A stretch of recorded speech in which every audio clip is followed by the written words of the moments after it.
And now let's see how we can create our own constructor. Till now we are using the default constructor. Creating a constructor is pretty simple, my friend. What you need to do out here, you uh, just need to use the name of the class followed by the brackets. For example, here see, I'm creating a constructor like this, okay, and it's done. So this is the uh, constructor with a package modifier. That means it can be accessible within the package. And as you can see out here, this is not returning anything because it's a constructor. The function can return like the set name, get name. You can see it is returning a void. The first one returning a void, and second one is returning a string. But since the constructor, what it can return, it cannot return its own. So that is what we cannot have a return type. If something has a return type, that means it's a method. Now we can make it public because most of the constructor are public. Now once you define this constructor, what will happen? It is a default look like a default constructor, but now it is not a default constructor.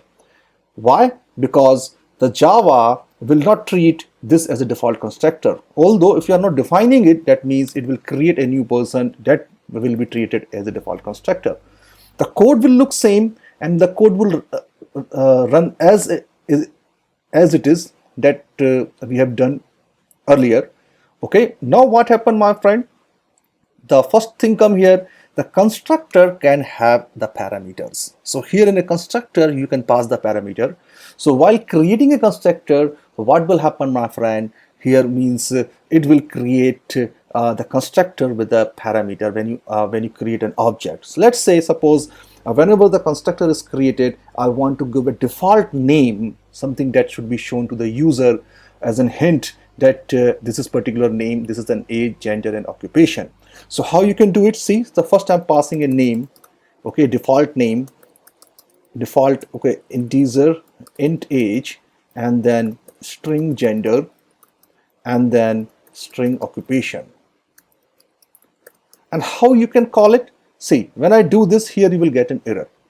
It is something like same like a function, but it is not a function. Now the person constructor says, okay, this constructor is not yet available. Now the Java compiler will treat you in this way. Okay, I will create you a default constructor only in a case when you are not declaring it or you are not writing a constructor in a person, means in a particular class. But here now the compiler says, okay, you have a constructor available. Now I am relieved from my duty.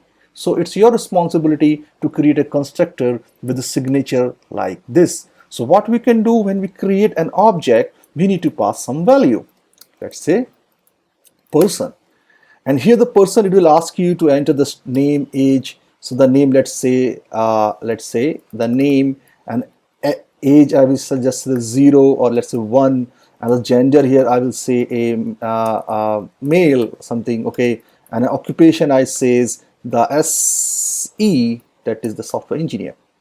So this is how it is created. Now if you are not setting any kind of value, it's fine. It's fine. Why? Because here you can see wait a minute, here you can see when you use this constructor, what will happen? The name is now initialized with we need to initialize it. So what I will do, I will use this dot name, means the instance variable should be initialized with the name of the parameters available in the constructor. Same thing, this dot age, I will initialize with the age that is coming when we created the constructor.